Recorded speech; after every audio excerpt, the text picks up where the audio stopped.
And Jacob, what is your 2021 QB that is on the fall, the downward spiral this upcoming season? So you mentioned a guy named Derek Carr, and I will say, look, obviously I'm a 49ers fan, but I respect Derek Carr. I think he is a good quarterback. Like you said, he is. He is a good quarterback. He's underrated. He's undervalued in this league. I mean, you can see before the Colts traded for Carson Wentz, they reached out to the Raiders, and Raiders said, nope, he's not available. So obviously the league, I think the league knows how talented he is, but maybe fans don't. NFL fans don't appreciate him, especially fantasy fans. But like I said, just because he's a good quarterback in real life doesn't translate necessarily to great fantasy seasons, especially when you consider lack of rushing upside when it comes to Derek Carr and things like that. So Derek Carr is my faller, but I just wanted to preface that by saying no disrespect to him. I think he's a really good player. I respect him. But for fantasy, I think he's going to fall out of this top 15. And there's a few reasons for that. One of them being, and which you're familiar with, Gabe, is they blew up the offensive line. They had a really good offensive line. It was helping him succeed, even though the Raiders, they had a winning record. So yeah, it's not like they had a bad season, but he's playing well. And a lot of it has to do with the offensive line. And they got rid of at least 3 of them, right? Yeah, they got rid of Gabe Jackson, Trent Brown. Yeah, they got rid of a handful of guys. Yeah, it's very sad.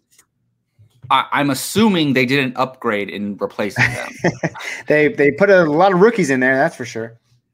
And then another thing you got to think about, they didn't upgrade the offense at all.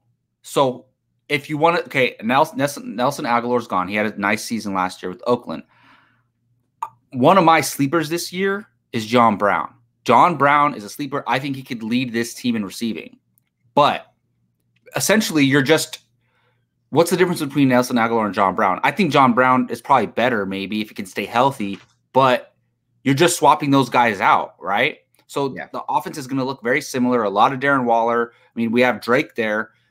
Does Drake help Derek Carr like for fantasy, or does he hurt him? I mean, maybe it could go either way. So my point being is like they didn't bring in a Julio Jones. They didn't draft a new dynamic young wide receiver. It's a lot of the same other than the offensive line getting worse. Another thing, like you mentioned, their offensive coordinator is gone. He went to Tennessee, right? Tennessee. So they brought back a guy we were just talking about before the show named Greg Olsen. And no, not that Greg Olsen, not the tight end for the Carolina Panthers for many years. Greg Olsen with Olson. And this guy, so from what I can tell, so he was with Derek Carr in 2014, his rookie season, and Derek Carr had an okay season. He had a 76 passer rating, not great. But this guy has bounced around the league. He was with the Detroit Lions from 2004 to 2005, the St. Louis Rams 2006, 2007, Buccaneers 2008 to 11, and then the Raiders in 13-14, the Jaguars in 15-16. So if you go back and look at those, not a lot of great quarterback seasons from those teams those years. So all that being considered, I just don't see a situation where Derek Carr is in a place to hold top 15 value or move up.